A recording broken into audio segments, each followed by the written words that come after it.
जय श्रीहरि। अब केही दिनमै मलमास सुरु हुन गइराखेको छ। प्रति लगभग 3 वर्षमा पर्ने भएको कारणले गर्दा धेरै प्रश्नहरू हजुरहरूका रहेका छन्। के गर्नुहुन्छ, के गर्न हुँदैन, त्यो सम्पूर्ण स्पष्ट जानकारी हजुरहरूलाई यस भिडियोमा म प्रदान गर्न गइराखेको छु। व्रत लिइराखेकाले के गर्ने, व्रत सुरु गर्ने कि नगर्ने, घरमा के गर्न हुन्छ, के गर्न हुँदैन, कहाँ जान हुन्छ, कहाँ जाँदा हुने, तीर्थ जाने कि नजाने, भाकल चढाउने कि नचढाउने, यस्ता धेरै प्रश्नहरू छन्। अझै यस बीचमा फेरि शुक्र अस्त पनि पर्न गएको छ। त्यसै कारणले गर्दा हजुरहरू स्पष्ट हुनुहोस् भन्नका लागि विविध माध्यमबाट विविध प्रश्नहरू गर्नुभएको छ। ती प्रश्न समेतलाई समेटेर यो सम्पूर्ण जानकारी हजुरहरूलाई दिनका लागि तिथिमिति विधिको जानकारी लिएर उपस्थित भएको छु। धर्मराज अर्याल। हाम्रो जिज्ञासा परिवारमा हजुरहरू सबैलाई हार्दिक स्वागत गर्न चाहन्छु। सर्वप्रथम विलम्ब नगरिकन यो मलमास कहिलेदेखि कहिलेसम्म छ त भन्दाखेरि विक्रम सम्वत 2080 साल साउनको 2 गते मङ्गलबारको दिनबाट मलमास सुरु हुन गएको छ भने साउनको 31 गते बुधबारका दिनसम्म 1 महिना पर्यन्त यो मास रहनेछ। मास भन्ने बित्तिकै 1 महिना हामीले बुझौँ। अङ्ग्रेजी समयअनुसार 2023 जुलाई 18 को दिनबाट यो अधिक मास सुरु भएर मलमास सुरु भएर अगस्तको 16 का दिनसम्म हामीले विदेशमा रहनुहुने अङ्ग्रेजी समयलाई जान्नुहुने महानुभावहरू अगाडि बढ्न सक्नुहुनेछ। यो अधिक मास यसलाई भन्ने गरिन्छ र नारदीय पुराणमा यसलाई पुरुषोत्तम मास भनेर स्वीकार गरिएको छ। यसको असाध्यै ठुलो महिमा छ जो हामीले तपाईहरूलाई कथाका माध्यमबाट अवश्यमेव श्रवण गराउने नै छौँ। अब सर्वप्रथम हामीले यो अधिक मासलाई के बुझ्नुपर्छ भने यो असाध्यै अशुभ भनेर नबुझौँ। मलमास भनिन्छ मासहरूको मैला भनेर नबुझौँ। हामीमा रहेको समस्त दुर्गुणहरूलाई हटाइदिन आएको महिना भनेर हामीले यसरी सकारात्मक रूपमा बुझ्नुपर्दछ। आत्तिन पर्ने, डराउन पर्ने होइन, यो त अवसर हो। पुरुषोत्तम भगवानले के भन्नुभएको छ? सर्वे मासा सकामश्च निष्कामोऽयं मया कृतः मोक्षतः सर्वलोकानां मत्तुल्योऽयं मया कृत भनेर भन्नुभएको छ। 12 महिना अनेक कामना सिद्धि गर्नका लागि गरिन्छ भने यो महिना मोक्षतः सर्वलोकानां समस्त लोकहरूलाई मोक्ष प्रदान गर्नका लागि, भगवत प्राप्ति गर्नका लागि कर्म गर्ने महिना हो। यसै कारणले गर्दा डराउने होइन, यो महिनाको हामीले सदुपयोग गर्नुपर्दछ। अब यो महिनामा हामीले अहिलेसम्म गर्दै आइराखेका त्यस्ता के कर्महरू छन् जो गर्नु हुँदैन त भन्दाखेरि हामी सबैले जानौँ यो महिनामा 3 कर्महरू हुन्छन्। एउटा हाम्रो नित्य कर्म हुन्छ, एउटा नैमित्तिक कर्म हुन्छ, एउटा काम्य कर्म।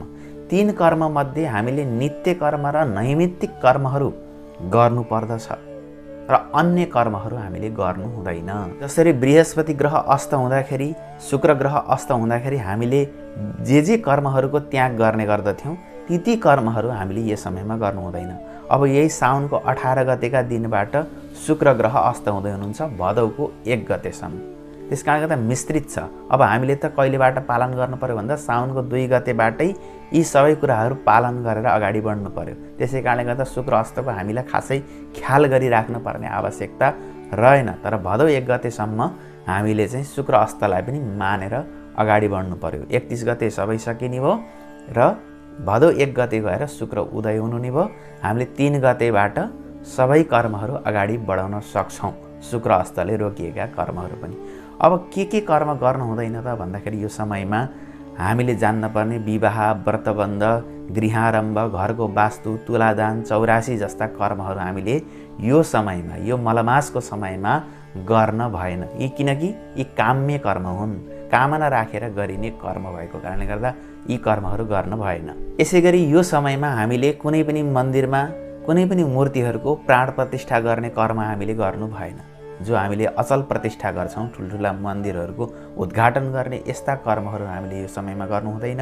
र अहिलेसम्म तपाईँ एकपटक पनि नजानु भएको, एकपटक पनि दर्शन नगर्नुभएका तीर्थमा गएर भगवानको दर्शन तपाईँले गर्नु भएन। सर्वप्रथम ठुला तीर्थमा जाने कर्म यस समयमा हामीले गर्नु पर्दैन, गर्नु हुँदैन भनेर भनेको छ। र हजुरले कुनै पनि व्रत सुरुवात गर्न मिल्दैन, तर मलमासको व्रत चाहिँ सुरुवात गर्न मिल्छ। अन्य तपाईँले व्रतहरू सुरुवात गर्न मिल्दैन। यो कुरालाई एकदम ख्याल गरेर अगाडि बढ्नु होला। यसैगरी अत्यन्त महत्त्वपूर्ण कुरा, यो समयमा नारीहरू माइत जाने चलन हाम्रो नेपाली समाजमा मलमासलाई लिएर धेरै उठ्ने प्रश्न हो। यो समयमा हामी के गर्नुपर्दछ भन्दा गर्भाधान गर्नु हुँदैन, अर्थात् हामीले फ्यामिली प्लानिङको कर्म यो समयमा गर्नु हुँदैन भनेर शास्त्रले भनेको छ। त्यसै कारणले गर्दा पति पत्नी अलग रहनुपर्ने भएको कारणले गर्दा हाम्रा शास्त्रले के भनेका छन् भन्दा नारीहरू, विवाहिता नारीहरू माइत गएर बस्नुपर्दछ। विशेष गरेर विवाह भएको पहिलो मलमास होइन, अन्य मलमासमा सकिएला नसकिएला, पर बस्न सकिएला नसकिएला, तर विवाह भएको पहिलो मलमासमा चाहिँ हामी 1 महिनासम्म मलमासको बार्नु पर्दछ गएर। अब 1 महिना नसक्नेहरूले 15 दिन भए पनि माइतमा गएर बस्नु पर्दछ र 15 दिन हामीले श्रीमानसँग संयमता राख्नु पर्दछ। गर्भाधान गर्ने, फ्यामिली प्लानिङ गर्ने कर्म फेरि गर्नु हुँदैन। मलमासभरि असाध्यै यो कुरालाई ख्याल गर्नु। 15 दिन नसकेकाले 7 दिन, 7 दिन पनि नसकेकाले असाध्यै नाजुक अवस्था रहेका अवस्थामा 3 रात्रि त हामीले अवश्यमेव पालन गर्नुपर्दछ भनेर ज्योतिष शास्त्रमा बताइएको छ। त्यस कारणले गर्दा यो समयमा हामी असाध्यै विचार गर्नुपर्दछ, नत्र पिर्दछ, मातापितालाई पिर्दछ, श्रीमानलाई पिर्दछ, कुललाई पिर्दछ भनेर शास्त्रमा मुहूर्त चिन्तामणि आदि ग्रन्थहरूमा यसको वर्णन गरिएको छ। त्यस कारणले गर्दा विशेष ध्यान दिएर अगाडि बढ्नु होला। यसै गरी यो समयमा नवदुलहीलाई चाहिँ घर भित्राउने कर्म पनि गर्नु हुँदैन, ठुला ठुला महायज्ञहरू लगाउने कर्म पनि गर्नु हुँदैन, पितृमोक्षको कामना होस् वा अन्य विविध कामना राखेर सप्ताह लगाउने यस्ता कुनै पनि कर्म यो समयमा हामीले गर्नु हुँदैन। त्यसै गरी यो समयमा तपाईँले कुनै पनि पसलको उद्घाटन गर्न चाहनुहुन्छ, कुनै पनि तपाईँले कम्पनीहरूको उद्घाटन गर्न चाहनुहुन्छ भने उद्घाटन गर्नु पनि हुँदैन भनेको छ। तर तपाईँले कम्पनी सञ्चालनका लागि तयारी गर्न सक्नुहुन्छ। मलमास सकिसके पछाडि, शुक्र अस्त सकिसके पछाडि हजुरले ग्रान्ड ओपनिङ गर्न सक्नुहुन्छ, उद्घाटन गर्न सक्नुहुन्छ।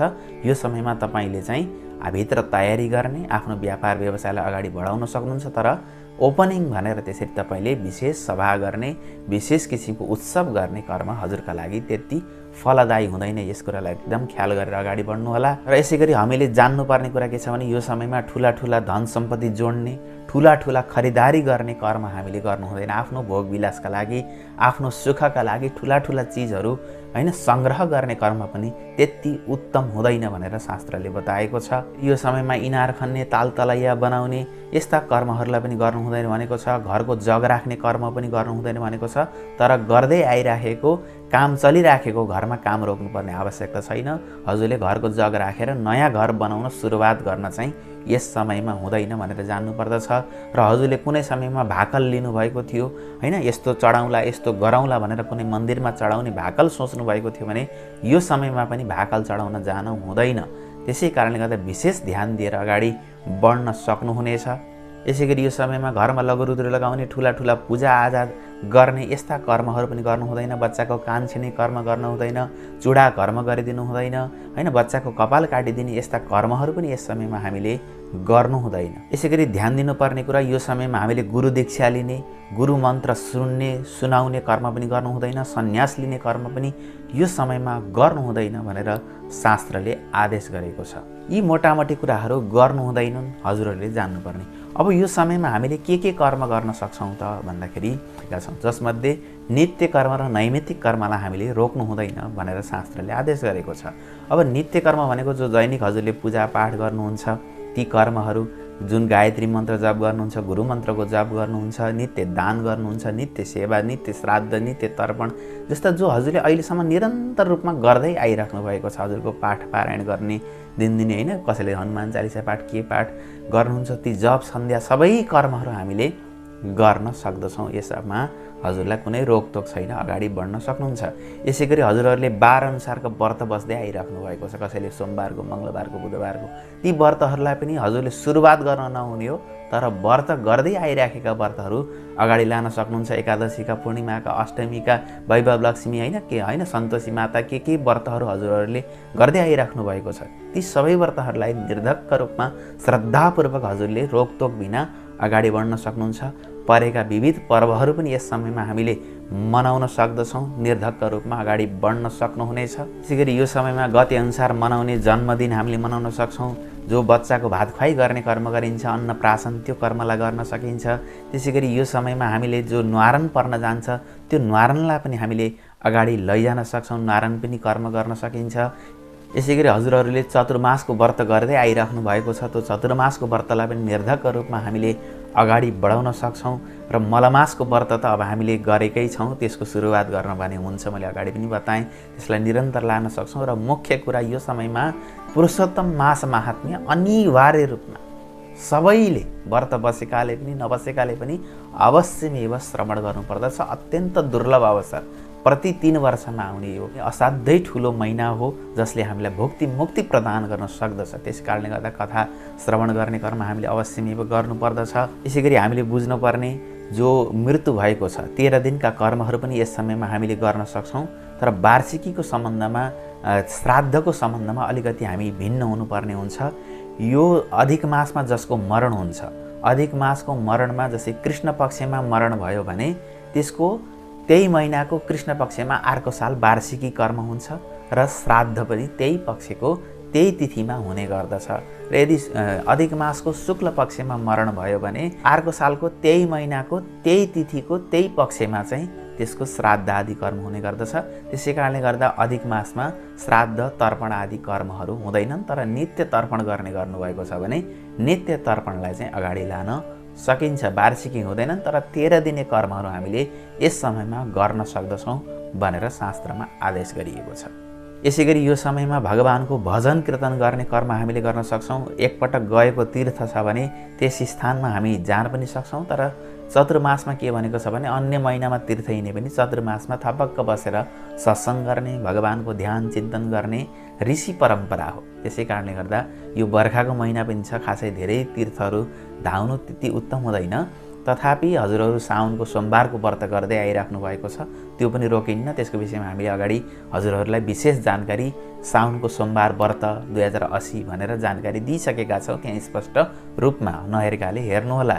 त्यसकारणले गर्दा अब थोरै धेरै शिवालयहरू जाने, बोलबम धामहरू जाने कर्म गर्नुहोला, किनकि हजुर प्रतिवर्ष त्यहाँ गइसक्नु भएको छ। गएको तीर्थ जान हुन्छ, सकभर धेरै ठुल्ठुला तीर्थ हिँड्ने कर्म यो चतुर्मासमा नगरेको राम्रो। त्यसपछि मलमासमा त विशेष रूपमा नगर्नुहोला, शुक्र अस्तको बिचमा नगर्नु उत्तम हुन्छ भनेर शास्त्रमा आदेश गरिएको छ। र अन्तिममा बताउँछु, अपवादको रूपमा बुझ्नुपर्ने मलमासमा हामीले ठुला ठुला महादान आदि कर्म, भूमिदान, सुनदान, हैन, गौदान जस्ता महादान आदि कर्महरू गर्न सकिन्छ। तर शुक्र अस्तमा, बृहस्पति अस्तमा यस्ता दानहरूलाई वर्जित गरेको छ। त्यसै कारणले गर्दा हामीले शुक्र अस्तमा नगर्ने, तर मलमासमा चाहिँ महादान आदि कर्महरू, ठुला ठुला दान पुण्य सेवा धर्म हामीले विशेष रूपमा गर्न सक्दछौँ। किनकि मैले अगाडि बताएँ, यो मोक्ष दिने निष्काम भावनाले भगवान पुरुषोत्तम श्री कृष्णको, नारायणको सेवा गर्ने महिना हो। हाम्रो जीवनका मल, हाम्रो जीवनका दुःख दरिद्रता सबैलाई हरण गरिदिनका लागि प्रति 3 वर्षमा भगवानले दिनुभएको एउटा सुवर्ण अवसर हो। ठुलो मोक्षका लागि अधिकारी बनाउने अवसर हो। यसैगरी अब आउने केही दिनमै हजुरहरूका लागि मैले एउटा भिडियो प्रस्तुत गर्नेछु, जसमा हामी व्रत बस्न सकियो, मलमासको व्रत गर्न सकियो भने के कर्म गर्नुपर्दछ, यदि सकिएन, अप्ठ्यारोमा परियो भने के कर्म गर्नाले पनि हामीलाई पुरुषोत्तम मासको पूर्णतः फल प्राप्ति हुन्छ, त्यो दिव्य जानकारीका साथमा हामी उपस्थित हुने नै छौँ भन्दै भिडियोलाई अन्तिम समयसम्म हेर्नु। केही कुराहरू बुझ्नु भएन भने कमेन्ट बक्समा हामीलाई सोध्न सक्नुहुनेछ र हाम्रा मित्र ज्योतिष आचार्यजीलाई पनि फोन गरेर हजुरले सोध्न सक्नुहुनेछ भन्दै हजुरहरूलाई धेरै धेरै धन्यवाद। लामो भए पनि हेर्नुभयो। ओम नमो भगवते वासुदेवाय।